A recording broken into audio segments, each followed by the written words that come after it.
Hello friends, मेरा नाम है सुशांत सिंह और आप देख रहे हैं मेरा यूट्यूब चैनल।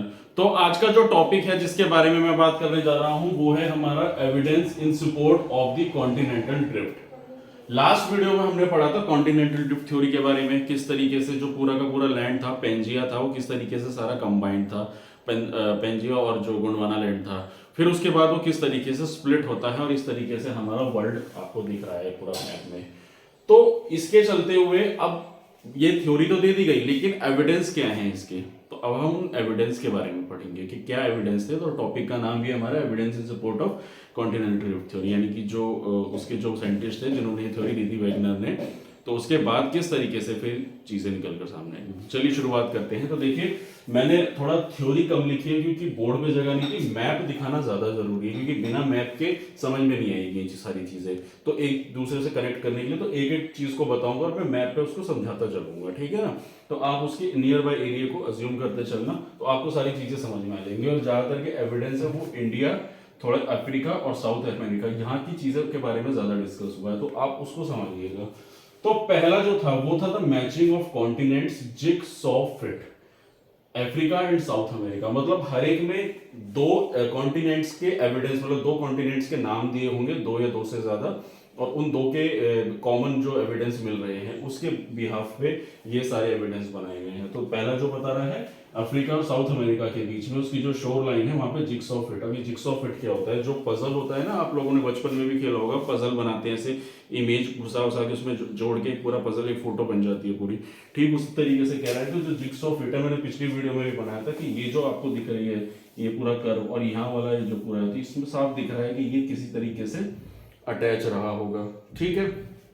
तो ये पहला इसका बोल रहा है, जो इसका पहला एविडेंस दिया गया है। अब क्या सिर्फ इतना एविडेंस कह देना काफी होगा? वो आगे पढ़ते हैं। तो दूसरे वाले में कहा गया कि rocks of some age across the oceans. तो रॉक्स मतलब क्या होते हैं? कुछ तरीके के सेम पत्थर, सेम तरह के रॉक्स दो किन पे, कॉन्टिनेंट्स पे पाए गए। कैसे? तो बाय रेडियोमेट्रिक डेटिंग मेथड के थ्रू। अभी क्या होता है मैं अभी बताऊंगा आपको। ब्राजील कोस्ट एंड अफ्रीका, फिर दूसरे वाला बाद में बताऊंगा। तो बेसिकली ब्राजील कोस्ट, तो पहले देखते हैं ब्राजील का है। तो देखिए ये ब्राजील है हमारा, यहाँ पे ब्राजील कोस्ट की बात कर रहा है, एंड अफ्रीका कोस्ट ये वाला। तो ये नहीं कि ये दोनों जब अटैच रहे होंगे तो इन दोनों के अगल बगल के जो रॉक्स हैं उन दोनों की एजेस सेम है। अब हम ये कैसे पता लगा सकते हैं कि दोनों एक ही टाइम पीरियड के पुराने रॉक्स हैं? कुछ होते हैं जो नए फॉर्म हुए होते हैं, कुछ होते हैं पुराने, तो ये सेम कैसे हैं? तो वो होता है हमारा, किससे पता करते हैं? Radiometric dating method. अब ये होता क्या है देखिए, मैं इसको थोड़ा सा आपको बता देता हूं। जब आप हिस्ट्री में पढ़ेंगे ना, सोर्सेज ऑफ हिस्ट्री के बारे में, मैंने उसमें भी एक वीडियो में अपना बताया है, मैं थोड़ा सा यहाँ पे बता देता हूँ। देखिए, रेडियो कार्बन डेटिंग होती है, कार्बन 14 एक मेथड होता है जिसमें क्या किया जाता है, उसमें करते हैं कि जो पुराने अवशेष मिले होते हैं, यानी कि जो पुराने हमारे फॉसिल फ्यूल्स, कोई भी चीजें मिली होती है पुराने जमाने की, उसके अंदर कार्बन की क्वांटिटी कितनी ज्यादा है, इसको कार्बन डेटिंग मेथड बोलते हैं। कार्बन 14 एक आइसोटॉप होता है, उसमें देखा जाता है कार्बन की क्वांटिटी जितना ज्यादा होती है उससे उसकी डेट के बारे में पता लगाया जा सकता है कि वो फॉसिल कितना पुराना है। उसके अलावा एक पेड़ का होता है मेथड। पेड़ में क्या होता है? डेंड्रोक्रोनोलॉजी, मेरे को थोड़ा नाम में भी बोलने में दिक्कत आ रही है। उस मेथड में क्या होता है कि उसमें क्या होता है, पेड़ को काट के उसके रिंग्स काउंट किए जाती है। तो पेड़ जैसे मान लीजिए पूरा पेड़ है, आपने इसको काट दिया, काटने के बाद जब पेड़ निकलता है तो उसके अंदर आपने देखा होगा गोल गोल गोल गोल गोल गोल लाइंस होती हैं। तो उस जितनी ज्यादा रिंग्स होंगे उतनी ज्यादा उससे एज पता चलती है पेड़ की। तो ठीक उसी तरीके से ये भी एक तरीके का मेथड होता है रॉक्स के लिए, रेडियोमेट्रिक डेटिंग मेथड। रेडियोमेट्रिक तो इससे कोई मेथड होता है जिससे हमें पता चलता है किसकी, रॉक्स की डेट के बारे में। तो इससे ये पता चल रहा है कि दोनों के जो, जब ये मेथड अप्लाई किया गया कि दोनों के आसपास के जो रॉक्स है वो सेम एज की है, तो ये इसमें कॉमन फीचर मिलता है। उसके अलावा मैरीन डिपॉजिट, मैरीन डिपॉजिट यानी समुद्र के पास के जो डिपॉजिट मिनरल्स जो भी होते हैं, साउथ अमेरिका और Africa Jurassic age time period के, वो दोनों सेम है। जुरासिक एज यानी वो जो डायनासोर वाला टाइम पीरियड था, यानी कि यहाँ के जितने भी सारे समुद्री जो सेडिमेंट्स और जो यहाँ के सेडिमेंट्स वो दोनों एक जैसे हैं। तो इससे ये लगाया जा सकता है अंदाजा कि कॉन्टिनेंटल ड्रिफ्ट थ्योरी के ये इस तरीके से ब्रेक होके फिर अलग अलग हो गए, यानी कि एक टाइम पीरियड के थे ये। उसके बाद आता है हमारा टिलिट्स। टिलिट्स क्या होता है? देखिए, टिलिट्स होते हैं there is a sedimentary rock. आपने छोटी क्लासेस में पढ़ा होगा, इग्निशियस रॉक, मेटामॉर्फिक रॉक और सेडिमेंट्री रॉक। तो सेडिमेंट्री रॉक्स इसमें क्या बोल रहा है कि sedimentary rocks form by glacier deposit. Glacier deposit यानी कि जब आइस एज रहा होगा यहाँ पे, तो आइस एज के टाइम पीरियड में क्या होता है, ग्लेशियर बने, ग्लेशियर पिघले तो ग्लेशियर के साथ सारे डिपॉजिट बह के चले गए।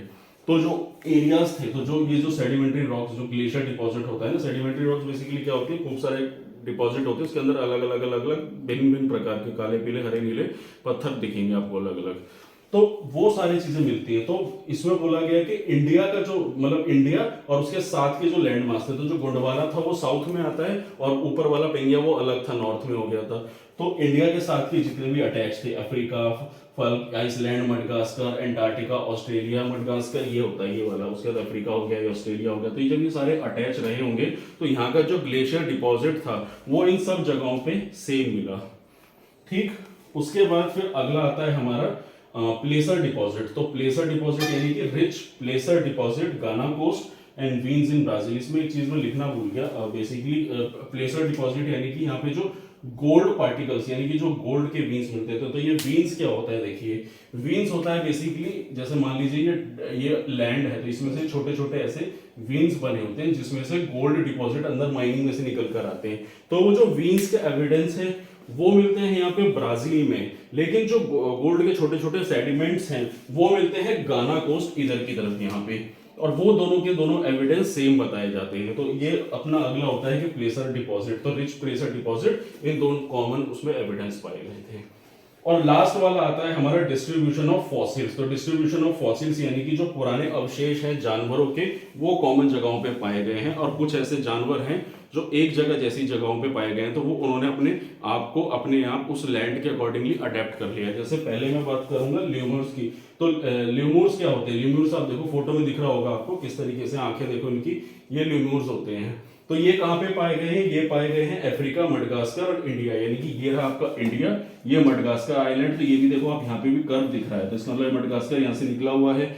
तो ये इंडिया, मडगास्कर और अफ्रीका, तो इन तीनों जगह पे ये वाला जानवर पाया गया है। और इन्होंने फिर जब ये अलग अलग हुआ तो वहां पे वैसे स्पीशीज ने अपने आप को उस एरिया के अकॉर्डिंगली अडेप्ट कर लिया। तो इस तरीके से 3 तरीके के जानवर पाए गए। और जो फॉसिल्स हैं, फॉसिल्स यानी कि मीसोसॉरस, मीसोसॉरस एक रेप्टाइल होता है, ये डायनासोर की प्रजाति का ही होता है। तो वो फॉसिल फ्यूल जो था उसका फॉसिल कहां पाया गया, ब्राजील और साउथ अफ्रीका, यानी कि साउथ अफ्रीका और ब्राजील में उसके सेम फॉसिल्स पाए गए थे इन दोनों जगहों पे। तो दोस्तों ये था मेरा टॉपिक जिसमें मैंने आपको ये 5 रीजन बताए, यानी कि बेसिकली 5 एविडेंस बताए किसके, कॉन्टिनेंटल ड्रिफ्ट थ्योरी के बारे में। तो ये था इसके ऑल अबाउट के बारे में। तो हम अब अगले वीडियो में और आगे बढ़ते हैं इस चैप्टर के बारे में। और यही था मेरा आज का टॉपिक जिसमें मैंने आपको ये सारी चीजें क्रिस्टल क्लियर कर दी। तो आई होप अब आपको समझ में आ गया होगा कि कॉन्टिनेंटल ड्रिफ्ट थ्योरी जो थी उसके जो एविडेंस थे, जो मैंने ये पांचों के पांचों बताए, वो आपको समझ में आ गए होंगे। मैंने थोड़ा थ्योरी कम लिखी है तो उससे आप कंफ्यूज मत होइएगा।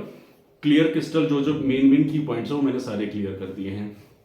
तो आज के लिए बस इतना ही। तो अगर आपको मेरा काम पसंद आ रहा है, अगर आपको मेरी वीडियो अच्छी लग रही है, तो मेरे चैनल को सब्सक्राइब कीजिए, मेरी वीडियो को लाइक कीजिए, और आने वाले समय में आपको और ऐसी इंफॉर्मेटिव वीडियोस मिलती रहेंगी। तो आज के लिए इतना ही, मिलते हैं नेक्स्ट वीडियो में। Thank you very much.